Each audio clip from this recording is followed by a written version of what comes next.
اعوذ باللہ من الشیطان الرجیم بسم اللہ الرحمن الرحیم۔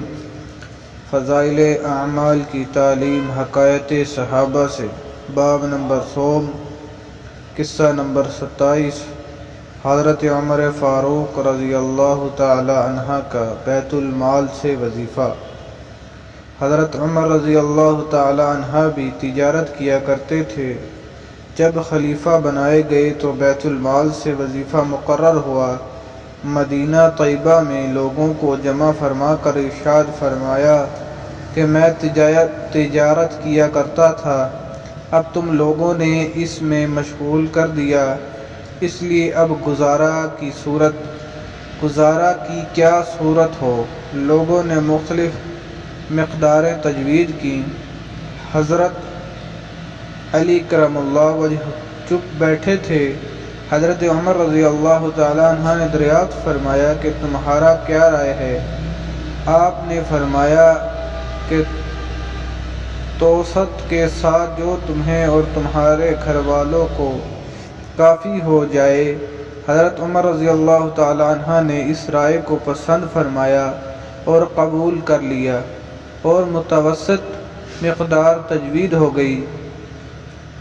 اس کے بعد ایک مرتبہ ایک مجلس میں، جس میں خود حضرت علی رضی اللہ تعالی عنہ بھی تھے اور حضرت عثمان رضی اللہ تعالی عنہ، حضرت زبیر رضی اللہ تعالی عنہ، حضرت طلحہ رضی اللہ تعالی عنہ شریک تھے، یہ ذکر آیا کہ حضرت عمر رضی اللہ تعالی عنہ کے وظیفے میں اضافہ کرنا چاہیے کہ گزر میں تنگی ہوتی ہے، مگر ان سے عرض کرنے کی ہمت نہ ہوئی، اس لیے ان کی صاحبزادی حضرت حفصہ رضی اللہ تعالی عنہ، جو حضور صلی اللہ علیہ وسلم کی بیوی ہونے کی وجہ سے ام المومنین بھی تھی، ان کی خدمت میں یہ حضرات تشریف لے گئے اور ان کے ذریعے سے حضرت عمر رضی اللہ تعالی عنہ کی اجازت اور رائے معلوم کرنے کی کوشش کی، اور ساتھ ہی یہ بھی کہا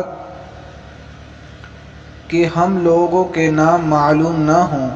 حضرت حفصہ رضی اللہ تعالی عنہ نے جب حضرت عمر رضی اللہ تعالی عنہ سے اس کا تذکرہ کیا تو چہرے پر غصے کے آثار ظاہر ہوئے۔ حضرت عمر رضی اللہ تعالی عنہ نے نام دریافت کیے۔ حضرت حفصہ نے عرض کیا کہ پہلے آپ کی رائے معلوم ہو جائے۔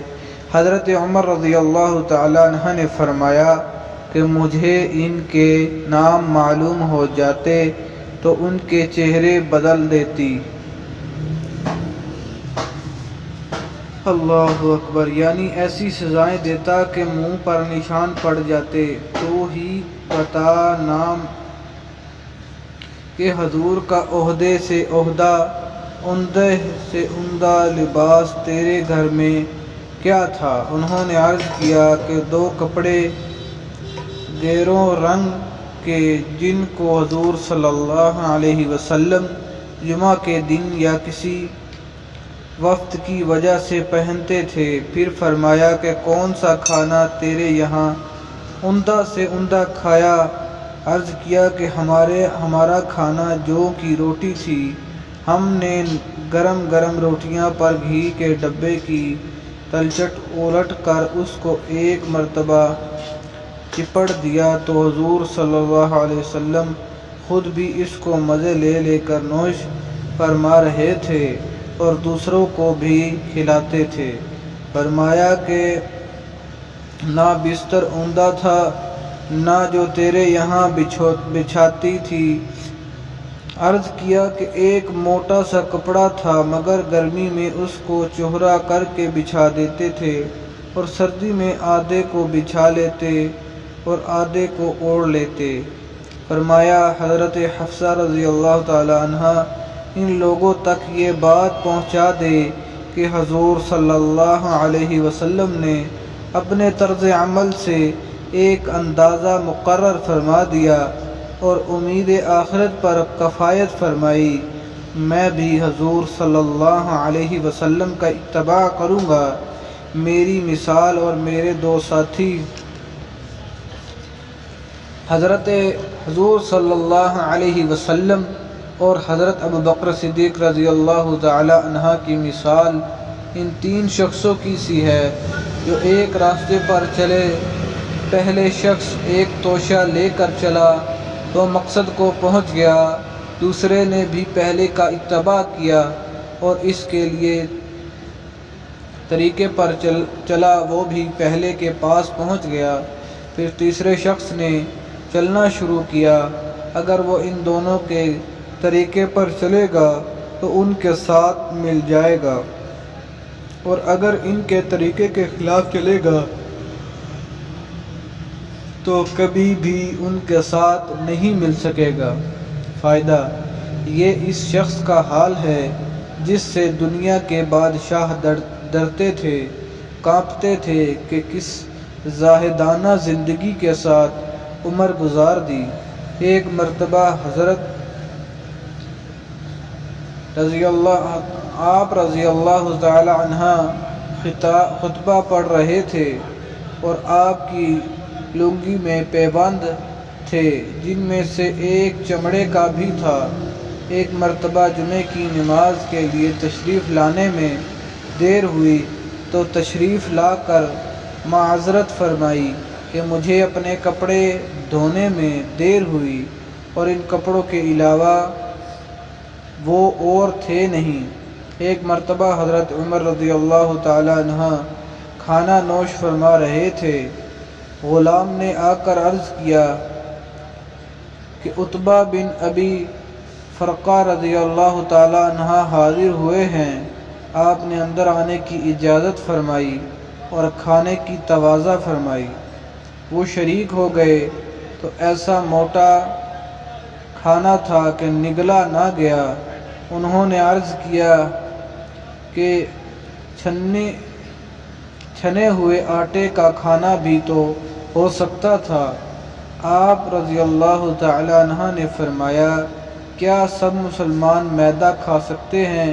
عرض کیا کہ سب تو نہیں کھا سکتے۔ فرمایا کہ افسوس، تم یہ چاہتے ہو کہ میں اپنی ساری لذتیں دنیا ہی میں ختم کر دوں؟ اس قسم کے سینکڑوں ہزاروں نہیں بلکہ لاکھوں واقعات ان حضرات اکرام کے ہیں، ان کا اتباع نہ ہو سکتا ہے، نہ ہر شخص کو کرنا چاہیے کہ کوئی ضعیف ہیں جس کی وجہ سے تحمل بھی ان کا اس زمانے میں دشوار ہے۔ اس وجہ سے اس زمانے میں مشائخ تصوف ایسے مجاہد کی اجازت نہیں دیتے جس سے ضعف پیدا ہو، قوتیں پہلے ہی سے ضعف ہیں۔ ان حضرات کو اللہ جل شانہ نے قوتیں بھی عطا فرمائی تھیں، البتہ یہ ضروری ہے کہ اتباع کی کوشش اور تمنا ضرور رکھنا چاہیے کہ اس کی وجہ سے آرام طلبی میں کچھ کمی واقع ہو اور نگاہ کچھ تو نیچی رہے، اور اس زمانے کے مناسبت اعتدال پیدا ہو جائے کہ ہم لوگ ہر وقت لذت دنیا میں بڑھتے جاتے ہیں اور ہر شخص اپنے سے زیادہ مال و دولت والے کی طرف نگاہ رکھتا ہے اور اس حسرت میں مر جاتا ہے کہ فلاں شخص مجھ سے زیادہ وسعت میں ہے۔ بس میرے بھائی دوستو بزرگوں، اللہ تعالیٰ عمل کرنے کی توفیق عطا فرمائے، آمین۔